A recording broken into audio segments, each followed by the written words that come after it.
নির্বাচন তো বোধহয় হয়েই যাবে। উপদেষ্টারা তাদের কূটনৈতিক পাসপোর্ট জমা দিয়েছেন। স্বাস্থ্য উপদেষ্টা ছাড়া তিনি নাকি ব্যক্তিগত সফরে নিউজিল্যান্ড যাবেন, তারপর জমা দিবেন। এই স্বাস্থ্য উপদেষ্টা আসলে ইউনূসের কোঠায় নিয়োগ পেয়েছে, ভালো না। উনি দীর্ঘদিন গ্রামীণ ব্যাংক কাজ করেছেন, এজন্য আর কি বানানো হয়েছে গ্রামীণ ব্যাংক কোঠায়। যাই হোক, এই সরকারের এখন শেষ সময়, আর এগুলো না বলি। চলে যাচ্ছে, আর 10-12-13 দিন আছে ক্ষমতায়। গুজব ছড়াচ্ছে যে গণভোটে হ্যাঁ হলে নাকি ইউনূস 6 মাস থাকবে। আমি গতকালকে প্রমাণ করে দেখিয়ে দিয়েছি ভিডিওতে যে কিভাবে গুজব ছড়াচ্ছে। এখন এই নতুন সমস্যা হচ্ছে মার্কিন রাষ্ট্রদূত।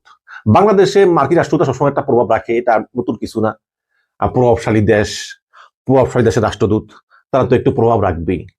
এবং আমি আগেও একটা ভিডিওতে বলেছি যে বাংলাদেশে কে ক্ষমতায় আসছে, কাকে ক্ষমতায় আমেরিকা চায়, এগুলো নিয়ে ভাবার মতো ক্ষমতা মার্কিন প্রেসিডেন্টের নাই। হ্যাঁ, বাইডেন ভাবতো, কারণ বাইডেনের সঙ্গে একটা সম্পর্ক ছিল বাংলাদেশের ব্যক্তিগত। বাট ট্রাম্পের এগুলো নিয়ে কোনো মাথা ব্যথা নেই। কিন্তু বাংলাদেশের মতো ক্ষুদ্র দেশে মার্কিন দূতাবাসকে একটা স্পেশাল পাওয়ার দিয়ে দেওয়া হয়, এবং সেই পাওয়ারটাই প্রত্যেকটা রাষ্ট্রদূত প্রয়োগ করেছে। সে 111 থেকে শুরু করে এই পর্যন্ত আপনি দেখেন, এই যে 111, এটা তো আমেরিকার হাত ছিল পিছনে, প্রথম আলো ডেইলি স্টারের হাত ছিল। বাট এদের সবার উদ্দেশ্য ছিল ভিন্ন ভিন্ন। যেমন টাইম ম্যাগাজিন একটা ইন্টারভিউ দিয়েছেন তারেক রহমান সম্প্রতি। সেখানে প্রশ্ন করা হয়েছিল যে তৎকালীন রাষ্ট্রদূত, সম্ভবত ওনার নাম জেমসে মরিয়ার্টি, তিনি তার বার্তা দিয়েছেন মার্কিন পররাষ্ট্র মন্ত্রণালয়ে। প্রত্যেকটা রাষ্ট্রদূত কিন্তু নিয়মিত পররাষ্ট্র মন্ত্রণালয় তার বার্তা পাঠান। এখানে গোপন খবর, তারপরে মতামত, এগুলো থাকে। তো সেখানে এই তৎকালীন মার্কিন রাষ্ট্রদূত জেমস মরিয়ার্টি, তিনি তার বার্তা দিয়েছেন যে তারেক রহমান দুর্নীতিগ্রস্ত এবং তিনি বাংলাদেশের গণতন্ত্রের জন্য ক্ষতিকর। তো টাইম ম্যাগাজিন জিজ্ঞেস করলো তারেক রহমানকে যে তখন তো এটা বলেছিল। তখন তারেক রহমান বলেন যে তারা বলেছিল, বাট তারা এটা প্রমাণ করতে পারেনি। এটাও সত্য, প্রমাণ করতে পারেনি। আর প্রমাণ করার দায়িত্ব কিন্তু আমেরিকার না। এবং এটা বলাই বাহুল্য যে তারেক রহমানের বিরুদ্ধে ওই সময় যে অভিযোগ, এগুলো আসলে আমেরিকা করেছিল, কারণ আমেরিকা আওয়ামী লীগকে ক্ষমতায় দেখতে চেয়েছিল। হ্যাঁ, তো বাংলাদেশের মতো দেশে মার্কিন রাষ্ট্রদূতরা আসলে আগে থেকেই যা চাইতো, একটা পর্যায়ে সেটা হতোই, সেটা গণ আন্দোলনের মাধ্যমে হোক বা সেটা অন্য কোনো মাধ্যমে হোক। তাই বলে কিন্তু এটা বলতেছি না আমি যে এই গণ আন্দোলনে মার্কিন প্রভাব ছিল, মোটেও না। বাট আমেরিকা যা চেয়েছিল তাই হচ্ছে। আমি সে বিষয়ে আসবো। প্রথমে আসি পিটার হাস দেখেন, খুব নিরিবিলি, চুপচাপ, কথা কম বলে, কিন্তু তিনি অনেক চেষ্টা করেছেন শেখ হাসিনাকে সরানোর জন্য। অনেক।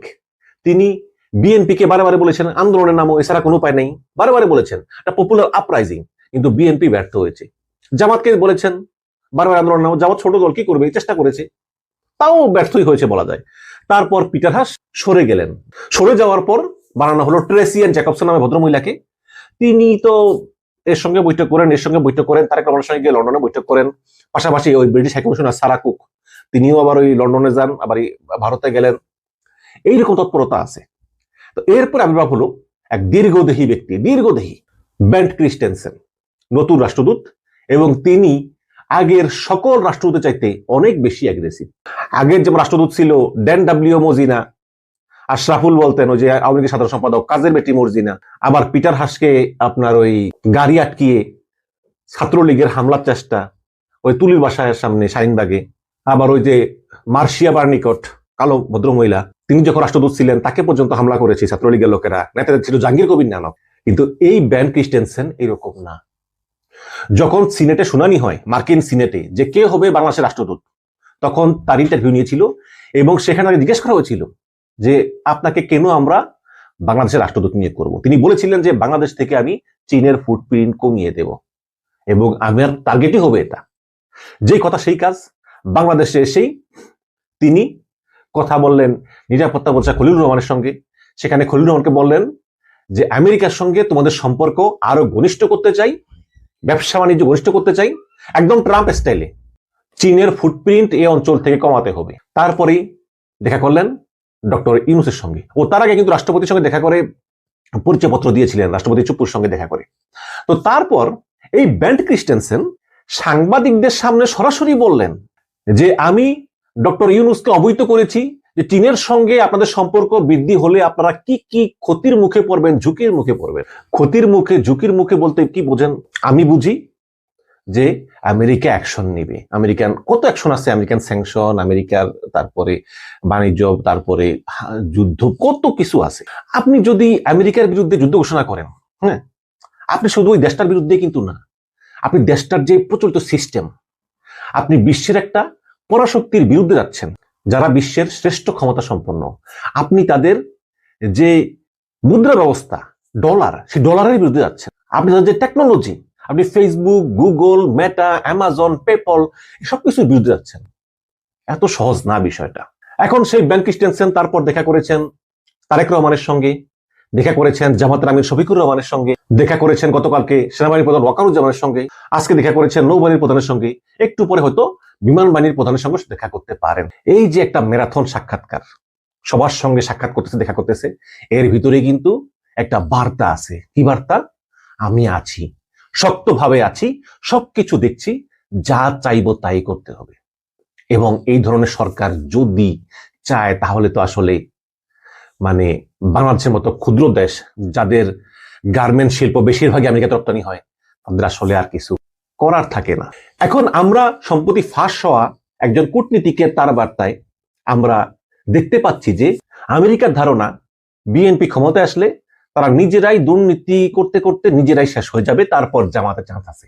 তার মানে ওই ফাঁস হওয়া তার বার্তা থেকে একটা বক্তব্য পাওয়া যায় যে আমেরিকা হয়তোবা জামাতকে ক্ষমতায় দেখতে চায়। যদিও মার্কিন রাষ্ট্রদূত বেন ক্রিস্টেনসেন বলেছেন সব জায়গায় বাংলাদেশে কোন দল ক্ষমতায় আসবে সে সিদ্ধান্ত বাংলাদেশের জনগণই নিবে, কিন্তু পুরোটাই কি জনগণ নেয়? আমেরিকা বিভিন্ন সময় আমরা দেখেছি যে রেজিম পরিবর্তনের সঙ্গে তারা জড়িত থাকে। যেমন 1/11-এর সময় আওয়ামী লীগকে ক্ষমতায় আনতে তারা কিন্তু সাহায্য করেছিল, এবং শেখ হাসিনার সময়ও কিন্তু শেখ হাসিনাকে বহুবার আমেরিকা বলেছিল যে তোমরা বিএনপির সঙ্গে বসো, জামাতের সঙ্গে বসো, কিন্তু শেখ হাসিনা কারো কথাই শুনে নাই, বারে বারে ভুয়া ইলেকশন করে করে করে করে সে জয়লাভ করতেছিল। যখনই 2024 সালের নির্বাচন ছিল 7 জানুয়ারির, তখন কিন্তু আকাশে বাতাসে সব জায়গায় কিন্তু আওয়ামী লীগ বিরোধিতা, কেউ পছন্দ করতেছে না। ওই খোদ আওয়ামী লীগের লোকে বলতেছে এনাফ, কিন্তু শেখ হাসিনা বোঝেন নাই। তো তারপর যখন আন্দোলনটা শুরু হলো, তখন আমেরিকা চিন্তা করলো যে খারাপ কি, চলছে চলুক। কিন্তু তারা ইচ্ছা করলে কিন্তু তারা আন্দোলন বন্ধ করতে পারতো, শেখ হাসিনার সঙ্গে আলাপ করতে পারতো, বাট এগুলার করে নাই, যে না শেখ হাসিনা কিছু শুনবে না। এবং শেখ হাসিনা ওটা মেন্টালিটি যে উনি বৃদ্ধ হয়ে গেছে, ঘাউরা, ওনার ভিতর আসলে ওই পলিটিক্যাল কোনো মেন্টালিটি নেই। পলিটিক্স মানেই মাঝে মধ্যে রাগ, মাঝে মধ্যে সমঝোতা, ওনার মধ্যে এগুলার নাই, কাজ করে না, যেটা তার ছেলে সজীব ওয়াজেদ কিন্তু টের পেয়েছে। এই জন্য এখন মা ছেলের দ্বন্দ্ব, সেটা আমি ভিন্ন ভিডিওতে বলেছি। তো ফিরে আসি মার্কিন রাষ্ট্রদূতের প্রসঙ্গে। তারা যেটা চায় তারা সেটা ছলে বলে কৌশলে আগে করতো, এখন ডাইরেক্ট স্পষ্ট। ট্রাম্পের অধীনে এখন আর কোনো কৌশল নেই, এখন সরাসরি যে আমরা চাই বাংলাদেশ এইভাবে চলুক, এভাবে চলুক। এবং ওই যে আগে গত ট্রাম্পের আমলে ভারতের চোখ দিয়ে বাংলাদেশকে দেখতো, এখন ভারত বাদ, চায়না বাদ, বাংলাদেশ চলবে সরাসরি আমেরিকা যেভাবে চাইবে। এবং অনেকে বলেন যে আমেরিকা চাই বলে নির্বাচনটা হচ্ছে, হয়তো আমেরিকা না চাইলে নির্বাচন হতো না, ছলে বলে কৌশল কিছু করতো। এবং আমেরিকা যে ইউনুসের পক্ষে এবং ইউনুসের প্রতি খুশি, এতে কোনো সন্দেহ নাই। যদিও ইউনুস চীনের সঙ্গে অনেক বড় বড় ডিল করেছেন, এতে আমেরিকা আসলে সহ্য করে রয়েছে চীনের সঙ্গে আরো বড় বড় ডিল, এবং শেখ হাসিনা হলো চীনের সঙ্গে অনেক ডিল ছিল। এবার দেখেন যে শুল্কতে 20% শুল্ক বসিয়েছে। আবার দেখেন 9 ফেব্রুয়ারি নতুন ঘোষণা হচ্ছে, সেখানে বলা হয়েছে যে আসন্ন 9 ফেব্রুয়ারি ওয়াশিংটনে বাংলাদেশ এবং যুক্তরাষ্ট্রের মধ্যে একটি ঐতিহাসিক বাণিজ্য চুক্তি স্বাক্ষরিত হতে যাচ্ছে, যা দুই দেশের অর্থনৈতিক সম্পর্কে নতুন মাত্রা যোগ করবে। বাণিজ্য সচিব মাহবুর রহমান নিশ্চিত করেছেন যে এই চুক্তির অধীনে মার্কিন তুলা ব্যবহার করে উৎপাদিত বাংলাদেশি তৈরি পোশাক যুক্তরাষ্ট্রের বাজারে শুল্ক মুক্ত সুবিধা পাবে। মানে আমেরিকার তুলা ব্যবহার করে আমরা কিন্তু সবচেয়ে বেশি তুলা আনি ভারত থেকে, সস্তা, গুদাম খরচ কম। কিন্তু যদি মার্কিন তুলা ব্যবহার করি, একটু এক্সপেন্সিভ অবশ্যই, ওইখান থেকে কিনে আবার জাহাজে করে আনতে হয়, কিন্তু সেই তুলায় উৎপাদিত পোশাক আমেরিকার বাজারে শুল্কমুক্ত সুবিধা পেলে এটা তো অনেক অনেক ভালো। এটা তাহলে ওখানে খরচ বেশি হলে এখানে পুষিয়ে যাবে। পাশাপাশি বাংলাদেশের উপর আরোপিত 20% পাল্টা শুল্ক হার কমিয়ে 15% নামিয়ে আনারও সম্ভাবনা রয়েছে। তো এটা যদি হয়তো ভালোই। তো আমেরিকা চায় আর কি এটা, যে মানে এমন বিশ্ব ব্যবস্থা যে আমরা যা বলবো তাই করতে হবে। এখন দেখেন নরেন্দ্র মোদী তিনি যেভাবে আমেরিকার সঙ্গে এই গত কয়েকটা মাস ধরে এই শুল্ক হার বাণিজ্য নিয়ে ফাইট করে যাচ্ছেন, এটা আসলে বাংলাদেশের মতো ছোট দেশের পক্ষে সম্ভব না। এটা ভারত অনেক বড় দেশ, তারা পারে, আমরা পারি না। আমাদের আসলে নিজেদের গার্মেন্ট শিল্প, নিজেদের অর্থনীতি, নিজেদের বিভিন্ন বিষয় চিন্তা করে আসলে আমাদের আসলে আমেরিকার কাছে নতি স্বীকার করা ছাড়া উপায় থাকে না। এবং সেটাই হবে হয়তো বা যে সরকারি আসুক হবে। বাট মাঝে দিয়ে ওই নারী সাংবাদিক যিনি আসলে ওই মার্কিন কূটনীতিকের গোপন তার বার্তা ফাঁস করেছেন, তিনি এখন ফেসবুকে বলেন আমার কোনো দোষ নেই, আমি করি নাই। দেখুন, যখন একজন মার্কিন কূটনীতিক বলে যে আমরা জামাতের বন্ধু হতে চাই, এটা ফাঁস হওয়ার পর তারা কিন্তু চরম বিব্রতকর অবস্থায় পড়েছে, কোনো সন্দেহ নেই। এবং তারা চেষ্টাও করেছে ওয়াশিংটন পোস্টকে দিয়ে যে এই সংবাদটা যাতে প্রচার থামানো যায়, কিন্তু তারা পারেনি। ওয়াশিংটন পোস্ট এটা প্রকাশ করেছে। এখন ওই নারী সাংবাদিক তাকে মার্কিন দূতাবাস বিশ্বাস করেছে, ভিতরে নিয়ে বসিয়েছে, মনের কথা খুলে বলেছে, আর উনি এটি গোপনে রেকর্ড করে প্রকাশ করে দিয়েছে। দেখুন, এই পৃথিবীতে প্রত্যেকটা কূটনীতিক বিভিন্ন পলিটিক্যাল পার্টি লিডার সাংবাদিকদের সঙ্গে গোপন মিটিং করে।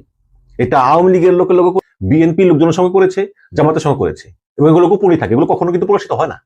এতে কিন্তু অবাক হওয়ার কিছু নয়, পৃথিবী এভাবেই চলে।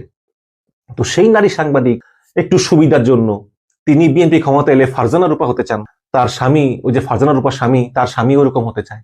এই সামান্য কারণে মার্কিন দূতাবাসের ফোনালাপ আপনি ফাঁস করে দিলেন। আপনাকে আমেরিকার বিশ্বাস করবে? এখন ফেসবুকে লিখে না আমার দোষ নাই। এখন আমেরিকা তো আসলে জানে না কে করেছে, আমেরিকা শুধু জানে যে এই চারজন একজন করেছে। ওনার কারণে বাকি 3 নারী সাংবাদিকেরও কপাল পড়ল। এরা আর আসলে মার্কিন দূতাবাসে কোন দাওয়াত পাবে না, এমনকি মার্কিন ভিসাও হয়তো এদের জন্য ব্ল্যাকলিস্টেড হতে পারে। যেমন শেখ হাসিনা কিন্তু ব্ল্যাকলিস্টেড। শেখ হাসিনা পালিয়ে যাওয়ার 3 দিন পরেই মার্কিন দূতাবাস শেখ হাসিনার কোন নিষেধাজ্ঞা দিয়েছে যে তিনি আর আমেরিকাতে প্রবেশ করতে পারবেন না। এখন এই 4 সাংবাদিকের নাম যুক্ত হলো কিনা আমি জানি না। তো যাই হোক, আমি একটা জিনিস মনে করি যে নির্বাচনের আর 12-13 দিন আছে। এখন নতুন সরকারের দায়িত্ব নেওয়ার অপেক্ষা। নতুন সরকার দায়িত্ব নেওয়ার পরে বেশ কিছু সমস্যার সম্মুখীন হবে। বিশেষ করে শেখ হাসিনা রেখে যাওয়া ভঙ্গুর অর্থনীতি ডক্টর ইউনূস কিন্তু এই 1.5 বছরেও পুরোপুরি ঠিকঠাক করতে পারেনি।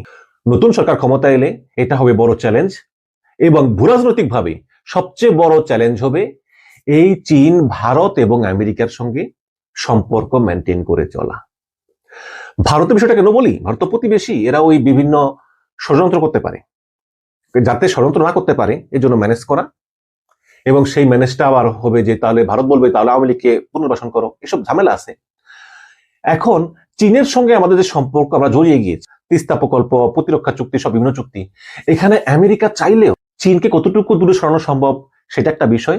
এবং দ্বিতীয়ত, এই মার্কিন রাষ্ট্রদূত, আমি আগেই বলেছি বাংলাদেশের মতো ক্ষুদ্র দেশে কিন্তু মার্কিন দূতাবাসের একটা পাওয়ার থাকে।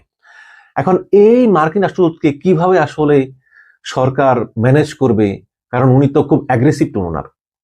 উনি নিজে বলেছেন যে সাংবাদিকদের কাছে যে আমরা ইউনূসকে বলেছি চীনের সঙ্গে সম্পর্কের ঝুঁকি কতটুকু। তার কিছুক্ষণ পরে আবার চীনা দূতাবাস বলতেছে যে আমেরিকাকে হুঁশিয়ার করে বলতেছে যে বাংলাদেশ এবং চীনের সম্পর্ক ঐতিহাসিক, এবং আমেরিকা নিজে চরকায় তেল দাও। সুতরাং খুব হার্ড একটা কনভারসেশন হয়েছে এই মার্কিন দূতাবাস এবং চীনা দূতাবাসের মধ্যে, যেটা কিন্তু আমরা আগে কখনো দেখিনি। সুতরাং এই নতুন সরকার আসছে, তার ভূরাজনৈতিকভাবে সবচেয়ে বড় চ্যালেঞ্জ হচ্ছে এই আমেরিকা এবং চীনকে মোকাবেলা করা। আমেরিকা এবং চীনের ভিতরে একটা আলোচনা করে এই 2 দেশকেই ম্যানেজ করে